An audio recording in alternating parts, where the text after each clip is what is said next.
Today's episode is brought to you by Positively Productive Systems, whose mission is to be the antidote to your stress and to provide compassionate productivity resources and coaching that help you heal and achieve. Be sure to check out both free and paid resources at positivelyproductive.com/resources.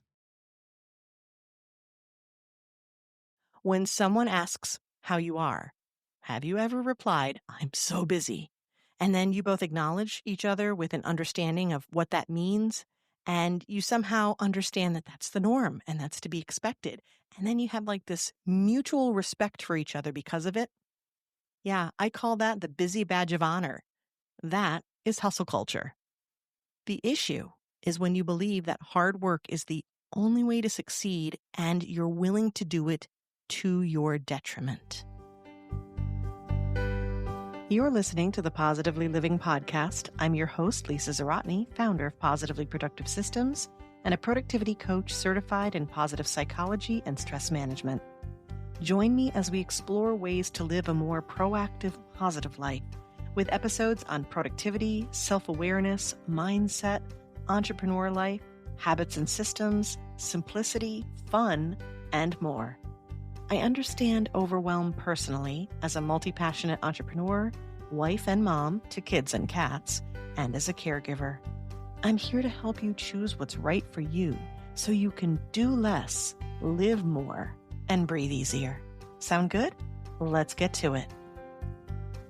Welcome to the Positively Living Podcast. I'm your host, Lisa, and my goals are to be the antidote to your stress, to encourage you and to fill you with hope, and from a practical standpoint, show you how to design personalized systems that are meant for you so you can achieve your goals with ease and without the burnout.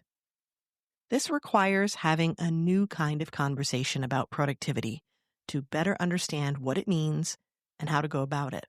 It also means breaking the conditioning we have about what it means to be productive so we can stop accelerating our way toward burnout. Sound good? Let's unpack this together. But before we dig in, I want to share a bit of a celebration with you, as well as a throwback. Over 200 episodes ago, I celebrated the summer months with one entitled Freedom from the Hustle. And that one inspired this episode today, but with important updates and perspectives that you have when so much time has passed. And as I look back to see what I covered on the topic of the hustle and grind mentality, I realized it had been so many years since the episode ran that there has been a huge change in not only the number of episodes, but of course the number of downloads and the accolades to go with it. Back then, the Positively Living Podcast was a top 5% podcast on Listen Notes, which was so exciting. Now we're top 3%, and it keeps getting better. We're also top 3% worldwide for podcasts in general because of having over 250 episodes. And I just recently read my 56th 5-star review. That wasn't easy to say, but I'm excited to say it. So I wanted to share that with you real quick. The review says, "A great mix of value-packed, bingeable episodes and longer, more in-depth interviews. And I love the concept of shame-free productivity. It can be difficult to change your life, so it's important to be kind to yourself throughout the process and improve at your own pace. No matter what industry or stage of life you're in, you'll find value here." That does my heart good. And I want to highlight that middle part of it. It can be difficult to change your life. So it's important to be kind to yourself throughout the process. Exactly. And yet we struggle with that. So I'm going to keep highlighting this compassionate approach to productivity, this shame-free approach. Now let's address the mindset of productivity that has been ingrained in us that I think is really the burnout culprit. Many of us have been conditioned to believe that success requires constant hustling, pushing ourselves to the point of guilt and shame when we fall short or need a break. This traditional approach often involves rigid schedules, strict rules, and measuring our worth by our productivity. If we don't meet these self-imposed demands, we feel like failures, linking our productivity to our worth and pushing ourselves beyond our capacity. This can lead to burnout, anxiety, and resentment toward everything in our lives, not the least of which are goals. So let me guess. You were taught growing up that hard work is not only rewarded, but it's its own reward, right? That anything worth doing requires hard work. The early bird gets the worm and all that. And you got to get out there and hustle and grind to make those dreams happen.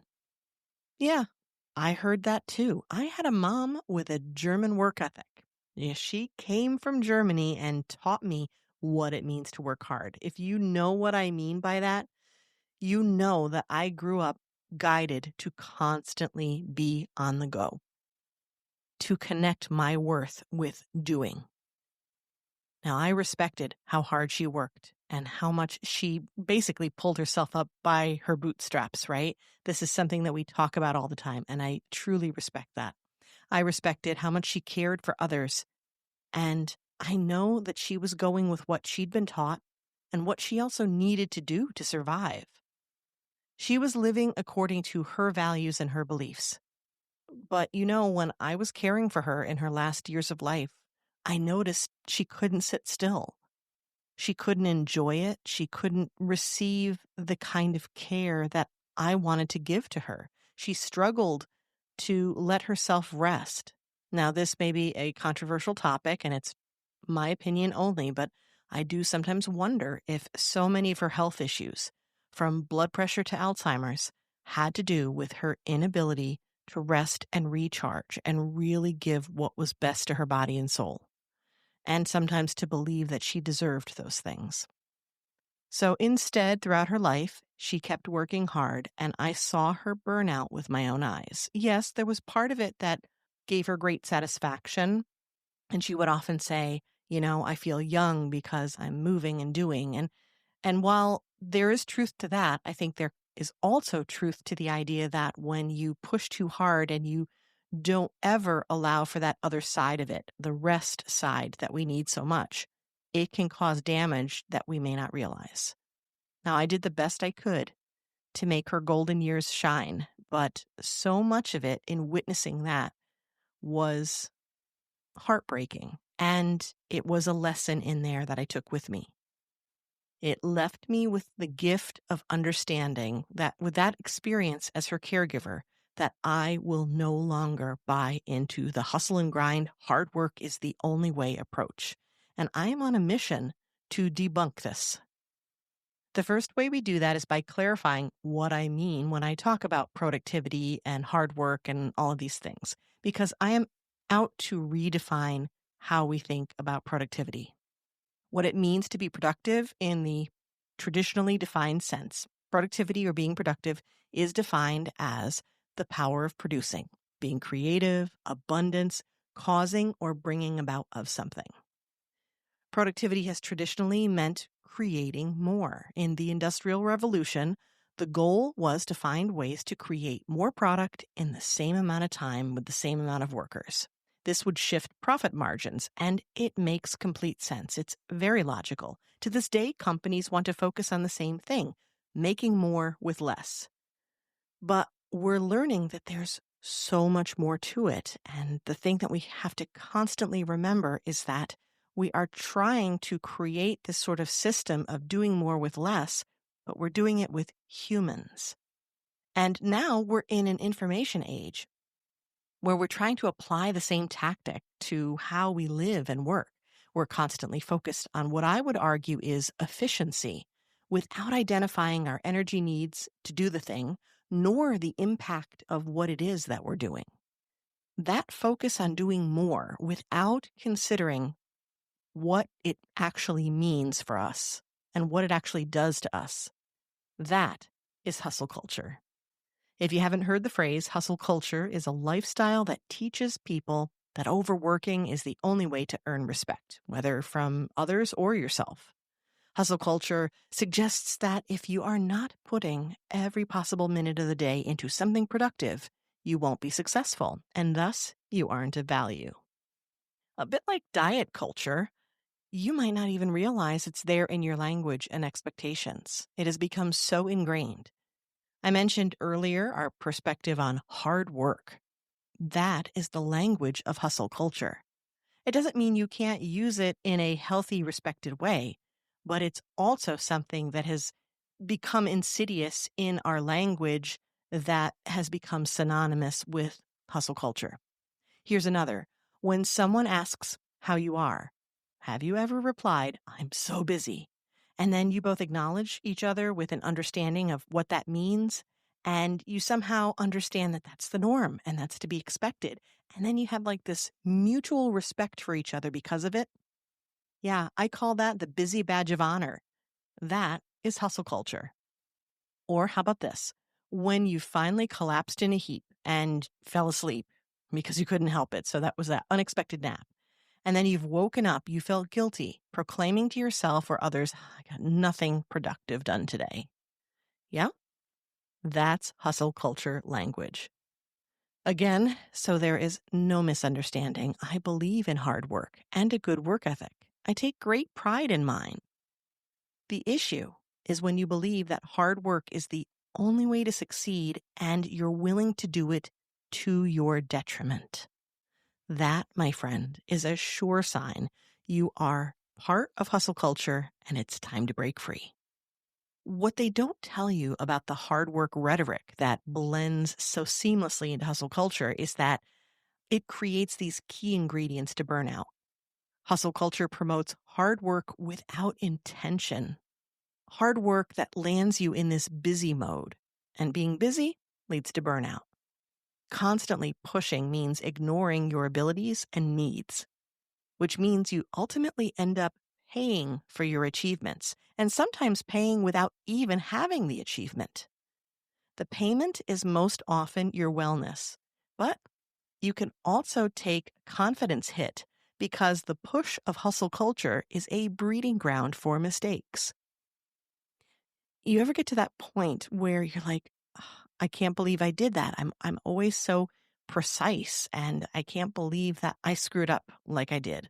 Well, that comes from the stress response of not having what you need. And my goodness, how many times in life, especially in a society that thinks of rest as a sign of weakness, right? I mean, there's jokes about this. How many times have you been in that stress response and you keep pushing through because you think that's the productive thing to do? Well, then you end up doing the work and not doing your best. When you're in stress response, the quality of your work goes down. This is a very strong correlation that we can see. I'm sure you can think of examples. Working harder doesn't automatically equal working better. And we're now seeing proof that it's quite the opposite, that we need more of rest and recovery and recharging in order to do our best work. And that is what I am all about. So instead of trying to be busy, let's opt for effective and intentional. Some of that comes from choosing what we do, and more importantly, what we don't do. Selectivity is key here. And some of it comes from choosing how we do it. That makes the most sense for us. When I work with clients on this, we start with an understanding of who they are as a person and what they're trying to achieve. So often this leads to unpacking an unhealthy productivity mindset and rethinking their goals. The overarching goal of our first sessions together is really to shift from busy to productive, with tons of compassion and intentional choice leading the way. While I would love to coach you directly and invite you to connect with me to explore that if it's an option for you, let me give you some action steps you can take today to get started shifting your approach. The first step is to become aware. If you've listened to me at all, you are not surprised by this. Every time there's a first step, it's always self-awareness. Same here. Self-awareness is the first step in everything that we do to shift our mindset, to shift how we work, to change what's going on, to create a better, more positive, more productive life for ourselves. And so today it's about spotting where you approach productivity from that hustle culture view. Now, it might be hard to catch because it's so ingrained, and it might be hard to admit because, again, there's great pride in this concept of working hard. But catching yourself and seeing where these phrases are happening and where you find yourself believing in it, like the minute you hear yourself say, "I can't possibly take a break or a nap right now," catch yourself doing that. It's an important first step. And honestly, listening to this episode counts. So you can check that off if you feel the need. I know what it's like, have a list, and sometimes you have to add something to the list to check it off. That feels really good. I get it. Okay, step 2, be clear on your values. Determine what you want to achieve, not only in what you want to get done, but how you want your life to look while doing it. And this is all based on what you value. When you're clear on what matters to you, you can use that to design days that align with those priorities. And then when you know why you're doing it, that will help you forge ahead a bit differently from the norm. That will help you do things a little bit differently, which you have to kind of get through in order to make this your new standard. And then also for the next step, which is number 3, establishing boundaries. Now, when you're clear on what you value and what you want, and you've made a decision, which is sometimes the hardest thing to do, it's time to protect that decision. Protect the things that you value. Create boundaries around the goals you choose and the schedules you set. Not only what you want to do, but the way in which you're doing it. Be specific about what this means for you in your life. Maybe it's creating specific times in your day that you work, and then when work stops and family time begins, or when bedtime starts. And it can be hard when people are pushing you for something completely different to be able to hold on to those boundaries. Maybe there are days dedicated to work and days dedicated to family or to doing something that you love, that you have a great passion for, even if nobody else understands it. You want to create rules that you and others need to follow in order to honor your values and goals. And I understand it's not always possible to protect those boundaries all the time, but when you set them clearly and you know why you set them, you're more likely to break them as a rare exception as needed instead of letting this break be the rule all the time. Step number 4 is to find support. Hustle culture is prevalent enough that you're literally surrounded by people who are still embracing the busy and determined to push through and expecting you to be as well. And this can be especially so, I think, if you are living in the corporate world. When you're trying to make this switch, it can feel like you're doing something wrong when you are surrounded by people who see it that way, who think you need to be doing it differently. When everyone else is working 60-hour weeks and you work normal hours, your 40-hour week instead of adding the overtime, that can feel like you're doing less than.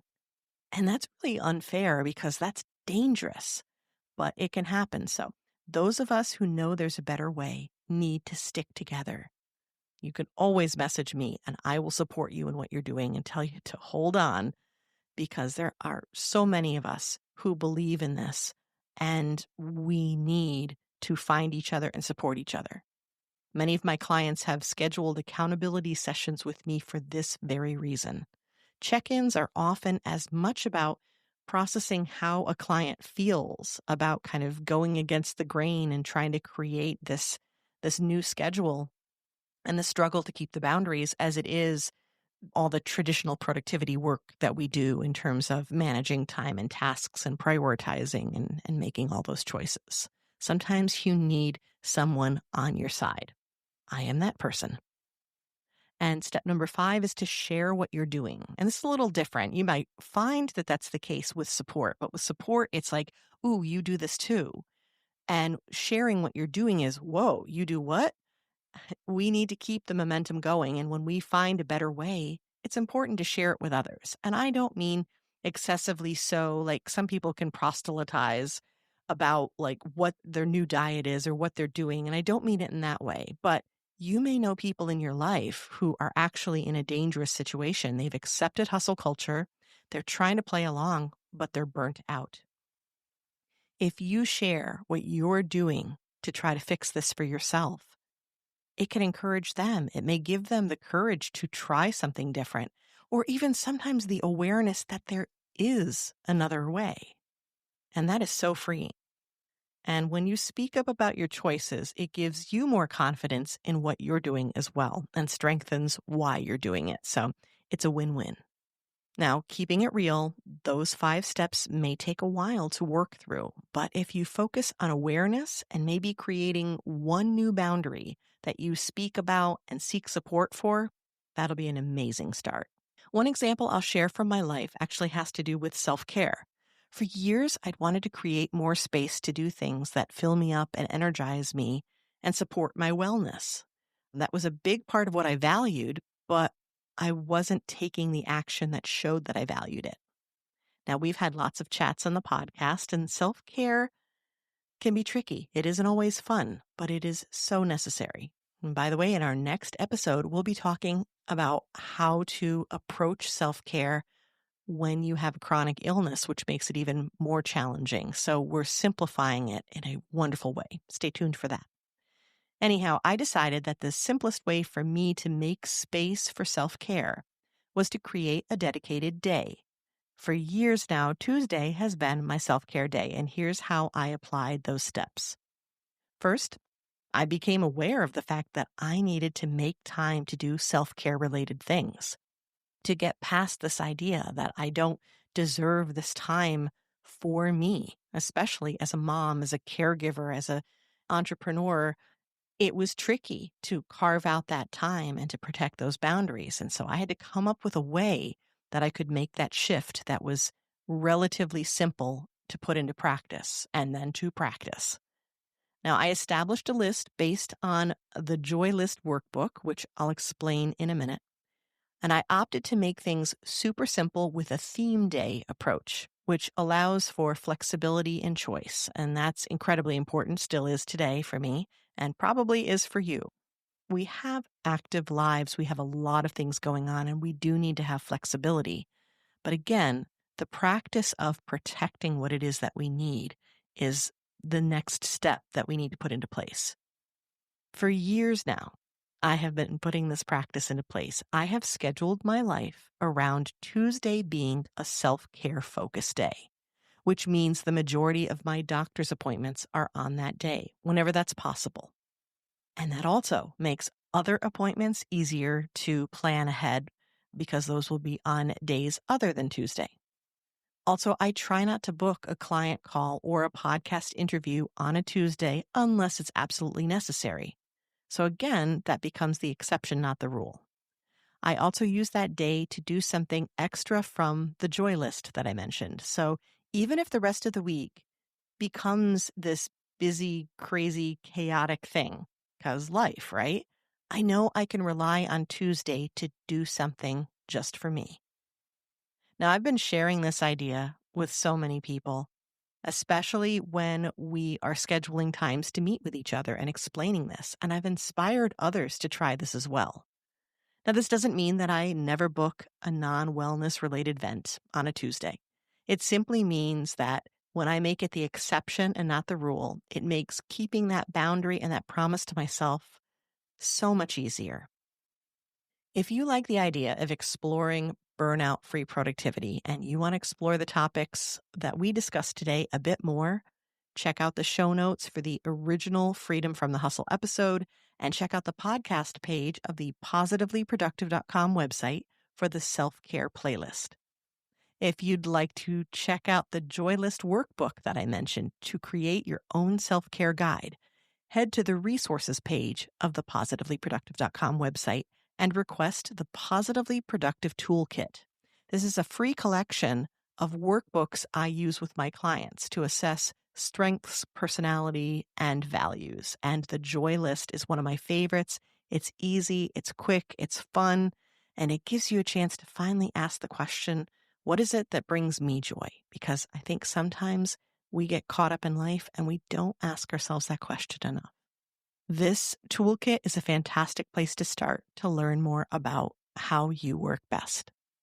I'm curious to know, what's your biggest takeaway from today's episode? I not only welcome feedback, I encourage it. If you have questions, if you have ideas, if you have something that jumped out at you and you are going to try, I'd love to hear about it. There are so many ways you can reach me to let me know your thoughts. If you request the toolkit, you can simply reply to the email you receive. You can also DM me on social media. On Instagram, I'm at positively_Lisa.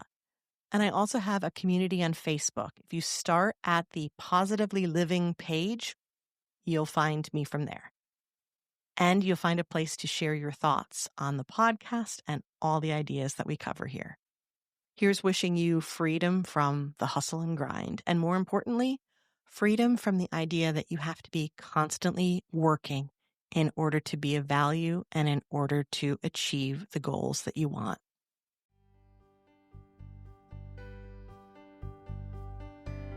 Thank you for joining me today. Your time is precious, and I'm honored you chose to spend it with me. If you have feedback or questions, you can find me through the Connect page of the positivelyproductive.com website. And if you're looking for any of the resources mentioned here, from books to products to training and more, go to positivelyproductive.com/resources.